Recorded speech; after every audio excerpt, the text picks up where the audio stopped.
So I'm a bit late to this one, and I really need to get better at just recording videos and covering certain kind of topics within the academic world. But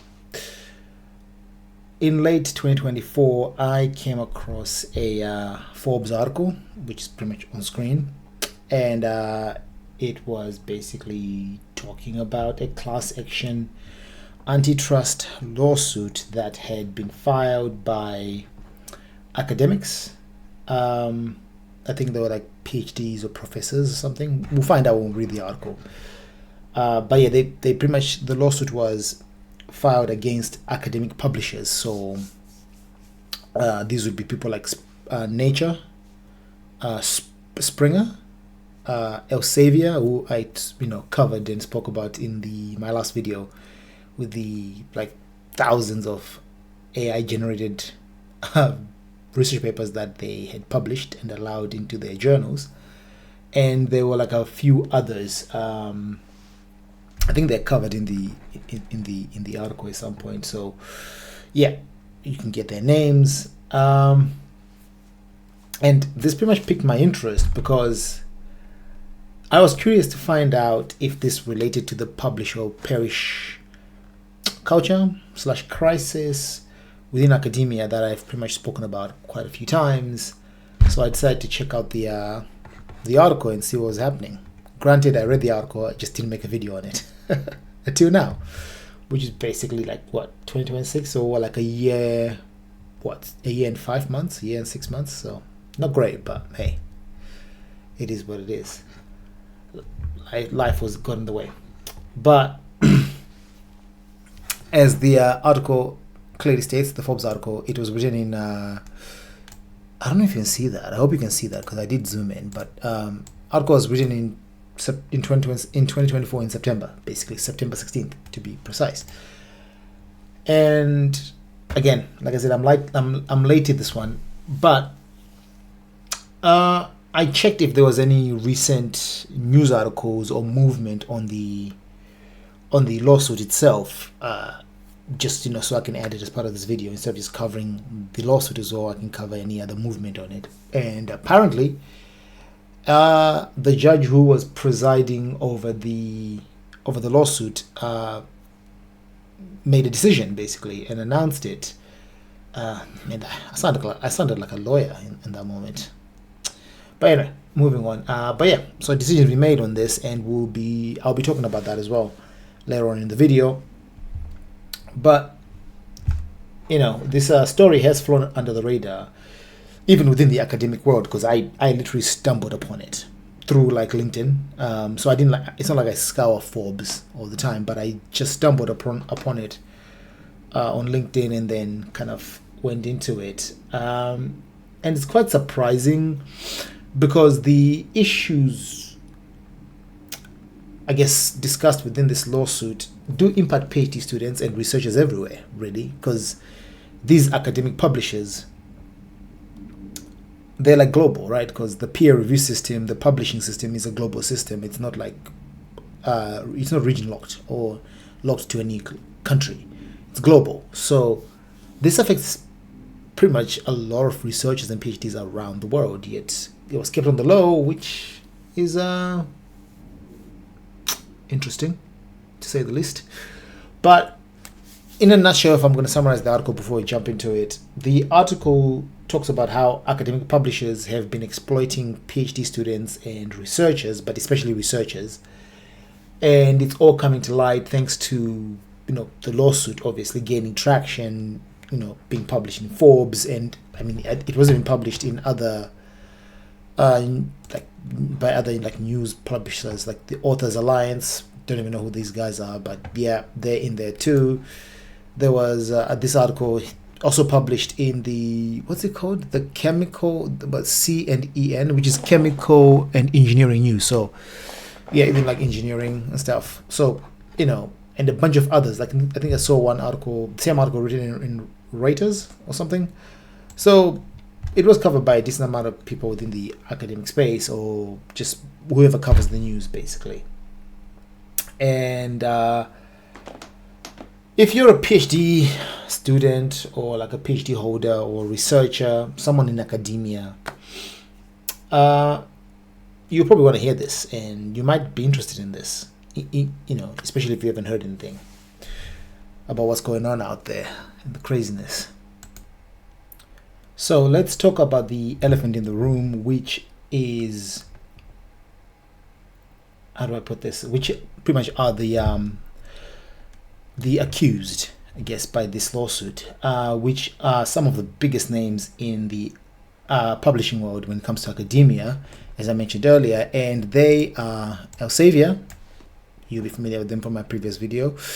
Wolters Kluwer, I think I'm saying that correctly. John Wiley Sons, Sage Publications, Taylor Francis, and Springer Nature. Oh, Springer Nature is one thing. I didn't realize that. And I started a PhD for 6 years. That I didn't care enough to know what the names are. I'm surprised IEEE survived this one, but fair enough. It is what it is. So yeah, this is one, two, three, four, five, six. Yeah, six defendants, if under legal terms, defendants. And the issue, according to the lawsuit, is that these publishers have been running a 3-part scheme, essentially, which is pretty much detailed here, and that's basically that they have been cutting labor costs, and they've done this by not compensating researchers for their peer review services, which I find wild, because I was assumed when you review papers for like a journal, you get paid for it, but apparently not always. And that's despite the fact that these reviews are essentially keeping the journals running smoothly, right? Because the entire job of like Nature is to publish papers for academia, right? To spread academic knowledge. And so, given that it seems they don't employ researchers themselves, they don't employ like a ton of reviewers. I'm sure they have some of their own, but they don't employ a ton of them. They then kind of work in conjunction with universities and other like independent researchers in research labs, whatever, to say, okay, listen, if you're in a certain space, like, I don't know, neuroscience, because I think the professor who's leading this was in neuroscience. Yeah, there it is. Professor, lead plaintiff, Lucina Udin, I hope I'm saying that correctly. If I butchered it, my apologies to you, Professor. But a professor in neuroscience at the University of California in Los Angeles, basically. And I presume this, I can't tell from the article because I can't remember, but I presume this professor has worked with these publishers at some point, maybe reviewed a few papers for them, and has had some of hers reviewed by others. So that's the entire business model, and universities have to pay to these, either universities or the researchers themselves have to pay to be allowed to publish, basically. Because you have to attend conferences and stuff, which you pay for to travel. Sometimes universities subsidized, but I'll be honest with you, the subsidies for these things are never great. I remember when I was doing my PhD, they told me I had a budget of £500 per year, not per month, per year, to dedicate to cover any costs related to publishing papers and traveling to conferences. Mind you, not every conference will be in the same country as you. Sometimes they're outside the country and you have to travel there, right? I was lucky that my first conference was in the UK, up north in Manchester, because I was studying in Cambridge, but I had to go to Manchester. So did I drive or take a train? I think I took a train and just went up there, stayed in a hotel, and then spent the 2 or 3 days there for the conference, and then came back. And that pretty much wiped out the entire £500. Right, because train travel is quite expensive in the UK. For anyone who's not living in the UK watching this, train travel is quite expensive in the UK, especially when you start going long distances, like Cambridge to Manchester. Because how did I go? Oh, because you have to go through. It doesn't matter. There's a lot of connections and stuff. So it's quite expensive. The hotel will be expensive. And it wasn't even like a top tier hotel. I stayed in a Premier Inn, I think, which is like a affordable hotel. I don't know what star they are. They might be a 3-star hotel, but it's quite like a nice hotel to live in. To like, stay in, sorry, for like 2-3 days. I stayed in the Premier Inn, and then I guess had food and but breakfast was provided by the conference. Dinner was provided by the conference, but I think I had to pay for dinner for myself the first night I was there. Pretty much, this wiped out the £500, right? And I was meant to go on multiple like conferences per year, at least 2 per year. That was kind of the idea, basically. So you can imagine, pretty much the rest of it is just funded by myself. Lucky enough, I was studying it part-time as a PhD student. I was studying it part-time, and so I had a full-time job. I could afford to actually pay for extra travel and stuff like that. But if you're a full-time PhD student, you're getting a stipend. It's not that much money, and you have like rent and other bills to pay for. You're probably not going to be able to afford to just travel like that.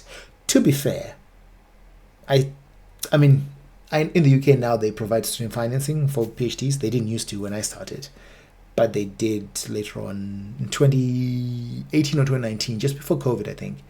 I wasn't allowed to get any because apparently if you started without it, you weren't allowed to get it. Whatever, life. Kind of sucks, but you know, it is what it is. So I guess with student financing now, maybe it's a bit more affordable, but still it wouldn't be like a comfortable life for a PhD student. Personally, I would never say to anyone do a full-time PhD, I'll be honest. Unless you're already like financially secure and financially stable. Like super financially stable, where you can afford to do it full-time and not work for 4 years and your life is fine. Okay, yeah, go for it. Like, what, you got time in your life. But if you are still kind of like making ends meet or actually having to work to like fund your life, do it part-time if you want to, or you just wait until you're financially stable. Pick a struggle, man. Life is long. Pick a struggle. But anyway,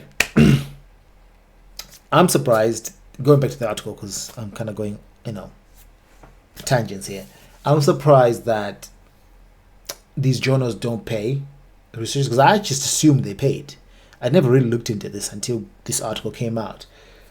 But apparently most of them actually work for free. And the idea is when you want to publish your papers in that same journal. So for example, if I'm we use Lucina Odin, the professor, I hope that's Lucina or not Lucina, will basically review papers for, we'll say, Nature, Springer Nature, right?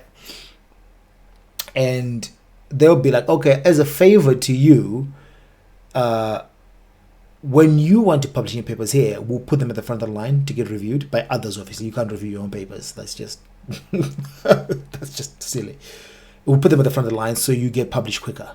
You still go through the process, but you get put at the front of the line, right?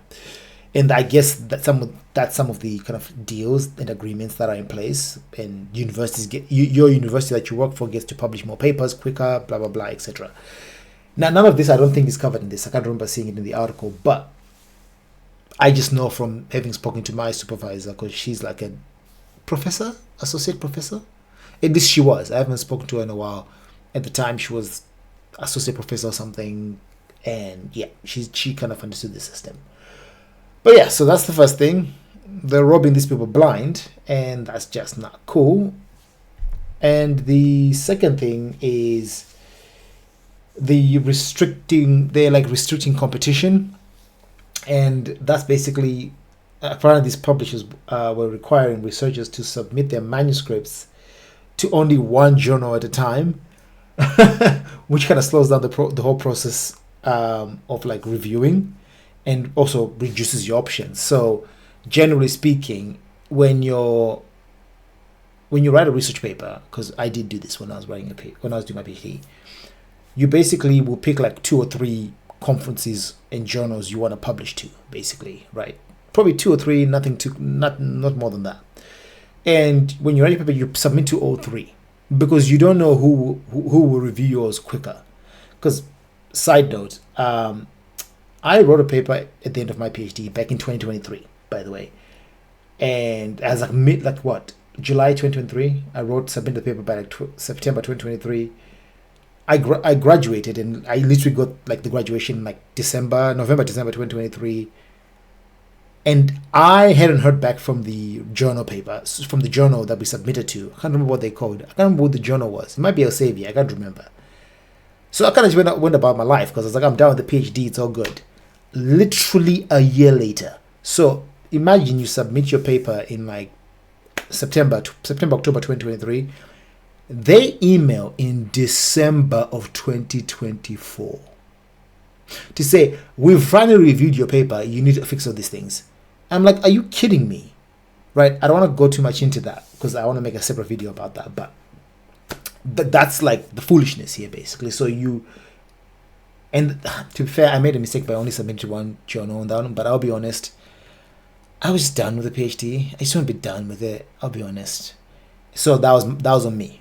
I should have put to multiple ones. But the idea is you submit to at least 2 or 3 journals, and whoever reviews it and gives you feedback, and you kind of revise whatever and resubmit, and they approve your paper first, publishes it, and just tell the other 2, oh, my paper's not published, so I'm no longer going through with it. It's rare for your paper to get published first time. Although, as we saw in the last video, Elsevier were letting in AI generated reports out here, so what do I know? Clearly no one reviewed those. What do I know? They're giving me a hard time when I wrote mine with my actual hands. Meanwhile, they're just letting AI generated papers through like nobody's business. The foolishness, man. The foolishness. I'm still salty about that, but moving on. But yeah, that's the idea. But apparently these journals were then restricting some of these researchers to say, actually, no, you can either only submit it with us or someone else. You can't do multiple, basically, which bizarre, but I think they were kind of forced to by the politics of the whole situation, because your university is involved in these things after time. So there's probably some politics, bureaucracy, etc., that kind of pushed this whole thing to be allowed. And, it's led to a lawsuit. And the third thing is they were controlling the access to scientific information by prohibiting, which is basically this part, by prohibiting, oh my god, this madness, by prohibiting researchers from freely sharing their research whilst it's under review, essentially locking away knowledge that could benefit others, which, I mean, I don't understand how that makes sense. And I don't even know what the issue is, because they wouldn't have faced any negatives by having this, like we'll say, I don't know, Elsevier, or what was the other one? Sage Professor. I don't want to keep picking on Sage Publications saying, okay, we're reviewing your paper, but you can share it with like colleagues and people at other universities, because they might be working on something that they can build on your research for and stuff. There's nothing stopping that, because you'd always tell the people you're collaborating with, or who are looking to build on top of your work maybe, or collaborate with you because you're working on something that might benefit their research. You can always tell them, yeah, I've written a paper, here's a copy, but just so you're clear, it's not published yet, so you can't really like cite it or anything. But if you like the ideas in the paper, we can definitely start discussing the collaboration and stuff, and then once it's published, we're good to go. So it doesn't make sense, but I don't know. I guess these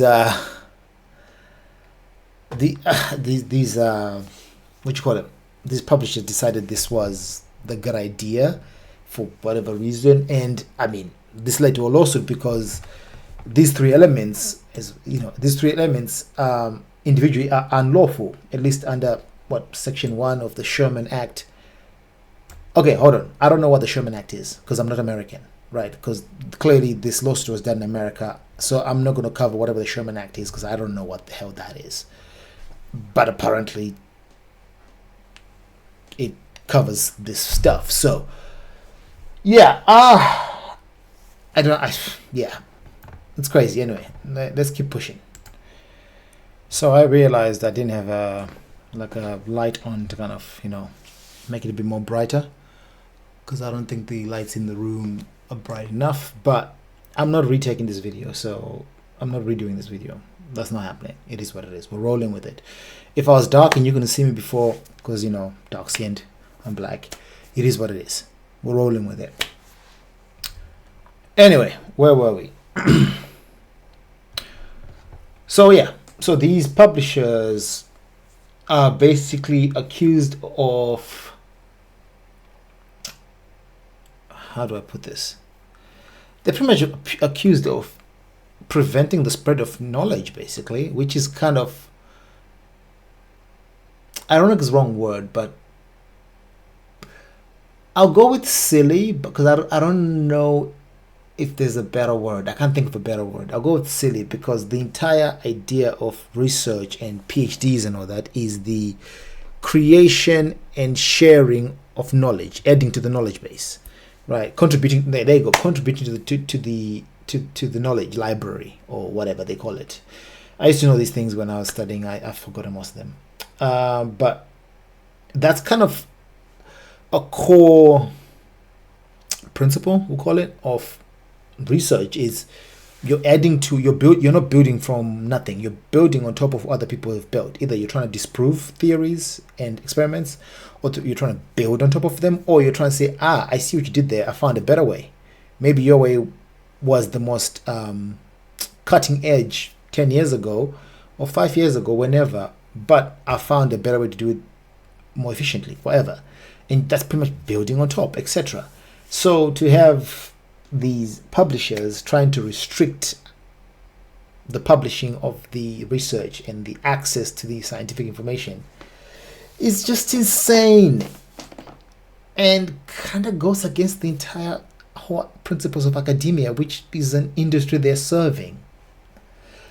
But anyway, if it's proven true that they actually did this, and there's enough evidence, because this is a civil case basically, then it's going to be a huge deal for anyone within academia, and there might be like significant financial penalties for the publishers, and even like, well, to be fair, I don't see it going beyond financial because these publishers have quite a stronghold within the industry. So I don't see researchers going, I'm not publishing in Nature anymore. If you're like doing science of some sort, nah, I don't see it. I could be wrong. I accept that, but it is possible, that's what might happen. But let's be honest, it's not happening that way. So let's talk about some real world effects basically of this, both on academia and I guess society or the world, and that does include the exploits that are happening, is written here, like the exploit of the goodwill and hard work of like researchers basically by a for-profit business. Yes, academic publishing is for profit. Apparently they're raking millions or billions. I was surprised too, but hey, guess they gotta pay the bill somehow. They gotta keep the lights on somehow, right? I'm not sure, because I noticed that they're talking about how they're exploiting the taxpayers who for the ability to create their product. Not sure how taxpayers are involved here, I'll be honest, but I think this might be tied to the American law system, or maybe I'm missing something. Not sure. Or maybe it was just the federal district court prosecutor, or whoever was running, whoever was representing the researchers who were like the plaintiffs who were complaining, kind of just trying to play with the legal jargon or whatever. I don't know. It's a whole thing. But PhD students and researchers are putting in a lot of work basically, but they're not seeing the rewards, and that's not great. They're being asked to like review other people's work for free, which nobody likes to work for free, guys. That's just not right. But these publishers are charging universities and libraries like these insane fees to access the same research. So yeah, this is the other thing that's insane within academia. Or just go away. Let me just get rid of that. This is the other thing that's insane within academia, right? So a journal will give you, as like a researcher, PhD student, whatever, a paper to review. You review it and you give it back you give them your feedback, whatever, you give it back. If at some point it gets published. Now, if you or your university or your colleagues want access to that paper or papers like it in that journal or in that publishing ecosystem, whatever, you then have to pay the publisher or the journal money to access it.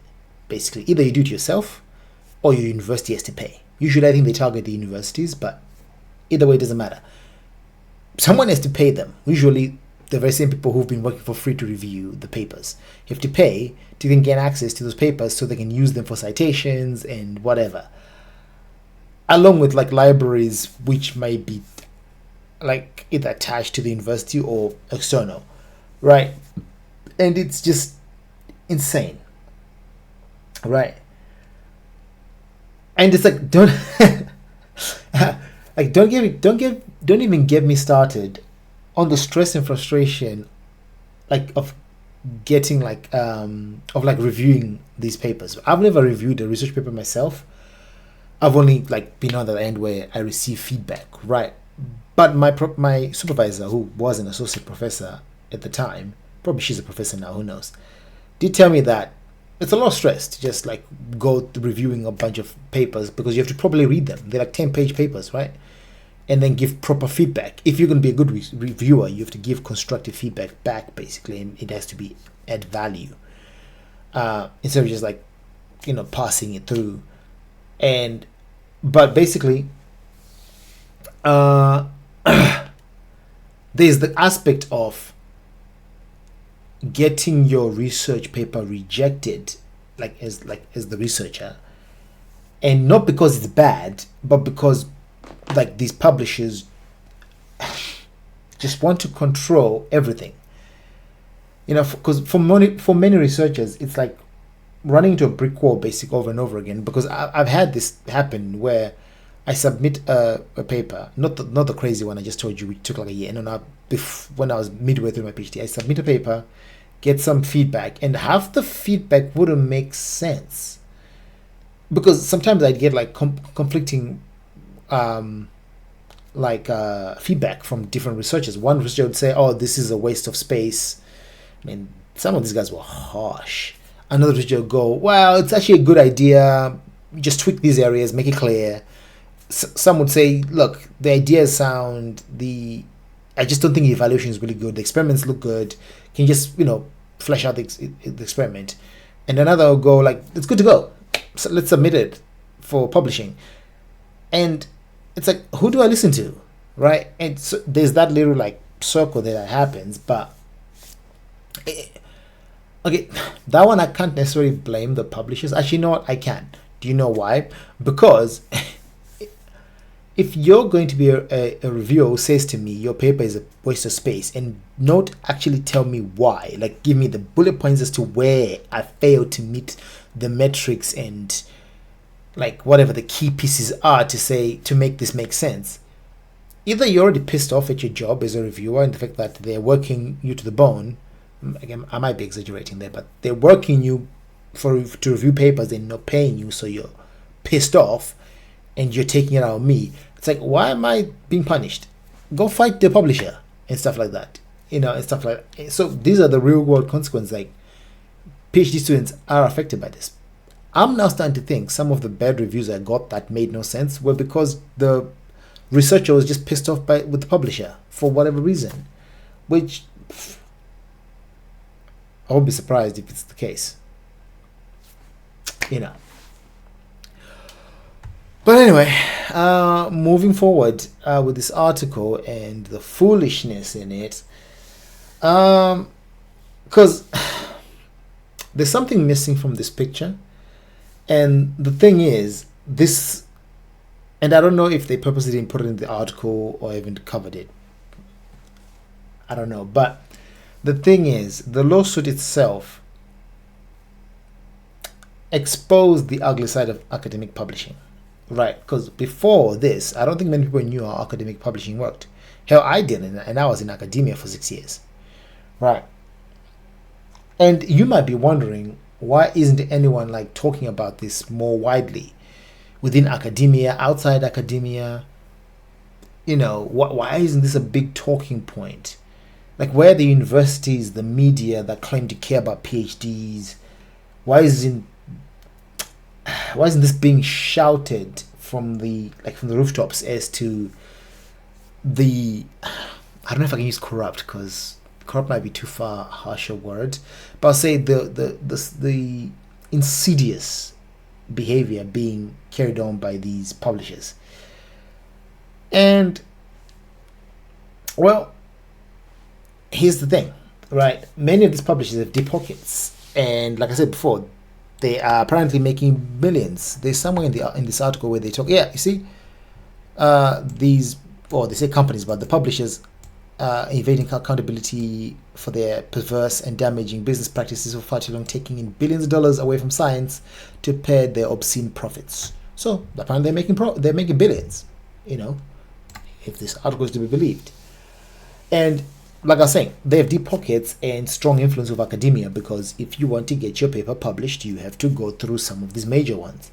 If you want it to be published and it to be a respected paper and your research to be respected, it has to go through the big publishers, basically, because they hold the reputation, basically, or perceived reputation of, oh, if your paper gets published in Sage Publishing, yeah, it's legit. They have a rigorous thing. Or Elsevier. It's like, no, they don't. Because Elsevier is like 30,000, if I remember correctly from the last video, 30,000 like AI written papers that they had to retract. Nature had not like 100,000, I think, or something, that they had to retract. Like, these publishers aren't doing anything impressive. They just have a reputation of being allegedly impressive, basically, but they're not doing anything. But because of this perception and the culture around it, etc., they control access to the research, and they're not exactly eager to admit that they've been exploiting the very people who make the industry thrive, basically, right? The researchers. And because these publishers are often tied to academic institutions, it's tough to get real transparency, because the universities alone probably get a good deal. They're probably getting a reasonable like charge deal here that benefits them. And you might be thinking, well, why don't universities just start their own publishing companies? Let's be honest, most universities probably don't have the funding for that, or they don't want to. Let's be honest. Let's ignore the Ivy League or top tier universities like Cambridge, Oxford in the UK, Harvard, which I still think isn't as elite as people claim, but Harvard, Stanford, whatever else exists, Yale, whatever, they probably have the pockets to do this, right? But do they want to? Maybe not, just because of the admin work and the what you call it, the overheads of this whole thing. You know, it's one of those things, really. And the truth is, I don't think this will ever change, irregardless of how this lawsuit comes out, which we're going to check out in a minute. Because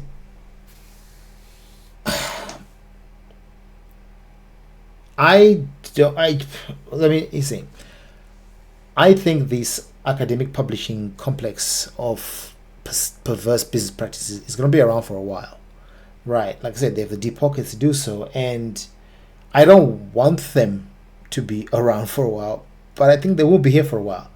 Now, the good news is, I think that there is pressure building within like academia from PhDs, researchers, etc., especially with things like this coming out,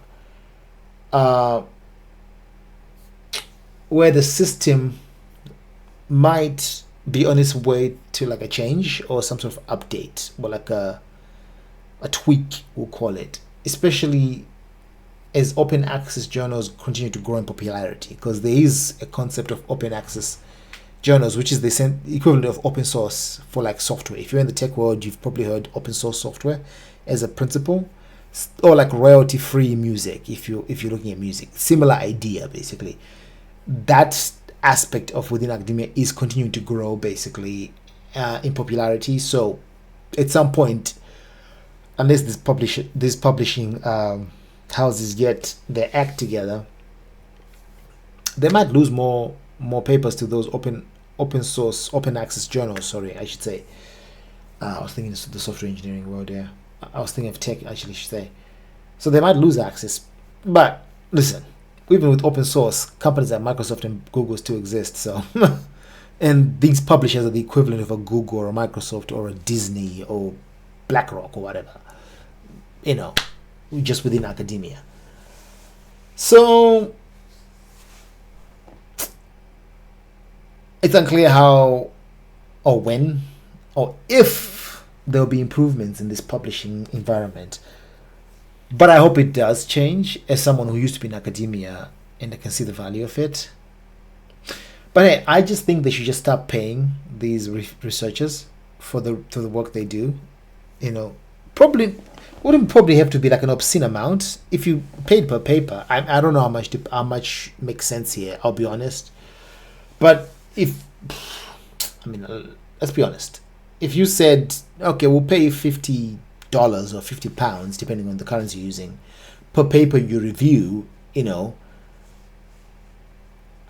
I wager more researchers might be willing to give better feedback in those papers, and which will just help whoever like the PhD researcher they are reviewing for. But also it means that as a researcher, because academics like to drink alcohol. It is what it is. I don't care what you say. Academics love to drink alcohol. Who doesn't, to be fair? It gets you through this stuff. But if you review, we'll say 5 papers in the space of, I don't know, a week or 2 weeks, that's what? $250, £250? That's some good beer money right there. Good lunch money right there. Right? For just reviewing 5 papers.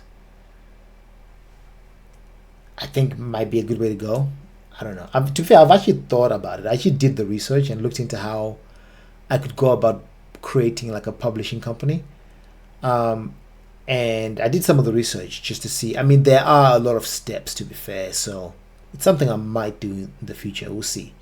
Touch wood.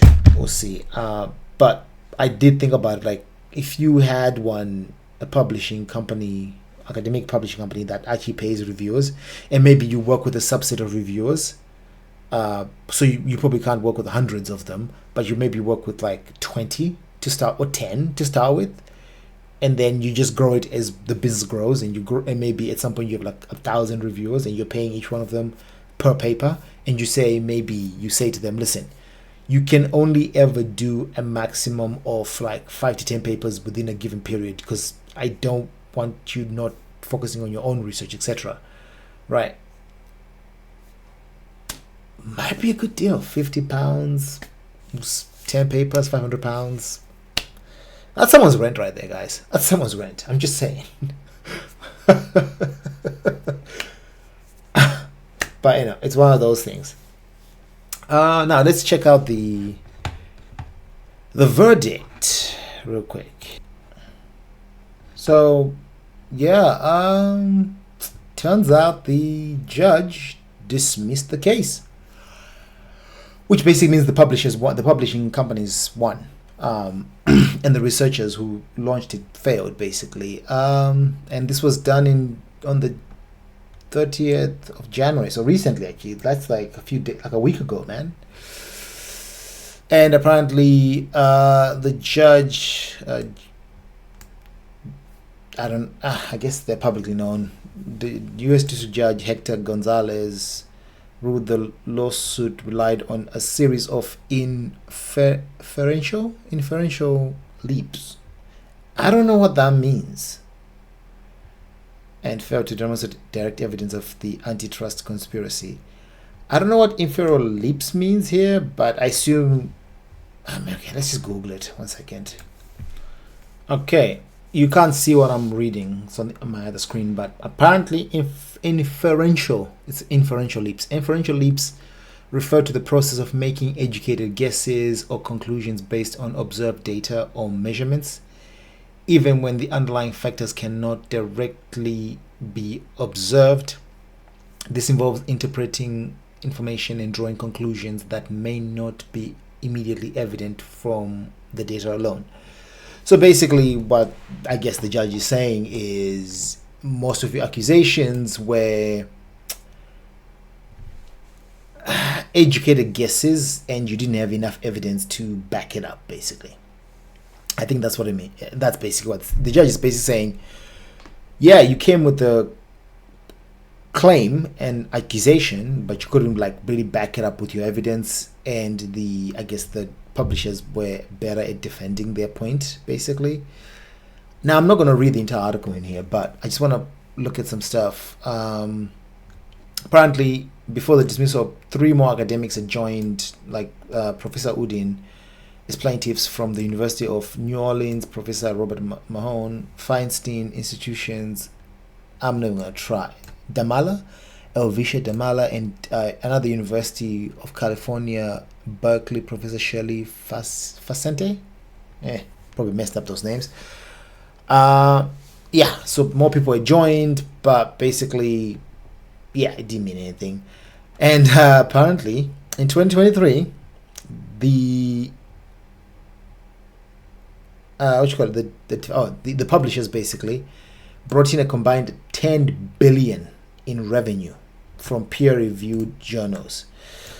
Damn, I need to get involved in the journal game. 10 billion in revenue, and apparently it's noted that they reported high profit margins, sometimes exceeding 30%. So what we're saying is, of the 10 billion revenue, at least about 3 billion was profit. Or more than 3 plus billion was profit. I gotta get involved in this publishing game. God damn. Could be swimming in money. Of course, not that easy, obviously, when you're starting small, but you know, it's good to dream. But apparently the researchers like Udine want to like accuse them of being a cartel. I think STM is just some like group of an association of publishers of being a cartel, which is, I mean, a big grandiose as an accusation, especially if you can't back it up. But it seems the defendants were using look at me sounding like a lawyer now. The publishers were using, their defense is basically they were using the International Association of Science, Technical and Medical Publishers, their association, is guidelines that call the peer review process a volunteer work, and say submitting the same manuscript to more than one journal at a time constitutes unethical behavior and is unacceptable. So there's some sort of guideline rules that they claim to have been following that are written down somewhere, probably amongst themselves with the other publishers, that they all just agreed on, basically. But hey, it's enough evidence to say they haven't done anything wrong. Because if they've said that the peer review process is a volunteer work thing, and they probably, I don't know if it's mentioned here, they might have provided evidence to say the universities agreed with them, and like the universities that the professors worked in like agreed with this whole peer review is volunteer work, then this lawsuit pretty much loses its legs, gets kneecapped, basically. And so that's pretty much why they end up losing, which is a shame, really, but it is what it is. Yeah, so yeah, on January 30th, in the ruling, the judge said the plaintiffs, the researchers basically, had failed to plausibly argue that the principles are direct evidence of conspiracy. So whatever the accusations they were going for around the Sherman Act, etc., weren't good enough. There was not enough evidence, which kind of sucks. And it's kind of the thing with the whole legal system in general. It's like you have to prove things, which, I mean, fine. I mean, you shouldn't have to not prove things, but in this one, would have been, I don't know, guys. I don't know what the best way is for this ruling, but it kind of sucks for academia as a whole, especially PhD students and researchers. And it would have been nice at least for these publishers to go, listen, we changed from volunteer work to paying research reviewers, basically, a small fee as a token of appreciation, etc. But I guess when you're raking in 10 billion, where's that number again? Where's that obscene number? 10 billion in revenue with high profit margins exceeding 30%, who needs to pay anyone? You better work as a volunteer, goddammit. Work, review. We'll make money, you review. Bastard. What a world we live in. Uh, so yeah, what do you think about all of this? What do you think about this? Do you think it was right for the judge to say, you know, they did nothing wrong? I don't know. Let me know. Let me know in the comments, guys. But yeah, this is kind of another like a ranty video. It is what it is. Like 45 minutes long. God damn. Didn't realize I'd rant so much. I didn't realize I'd rant so much. I thought I'd like 20 minutes tops, but here we are at 45 minutes. Anyway, thank you for your time. You know, if you want, subscribe to the channel, and I'll see you back here, because I'll be sharing more insights into academia and the world of academia and the world of the PhDs, world of academia, and the or PhD insights in the world of academia. I can't remember what I used to say now. It's been a while, but yeah, I'll be sharing more insights, covering more articles along the way, and also doing more like the old school videos I used to do, basically, because yeah, I can set it up again.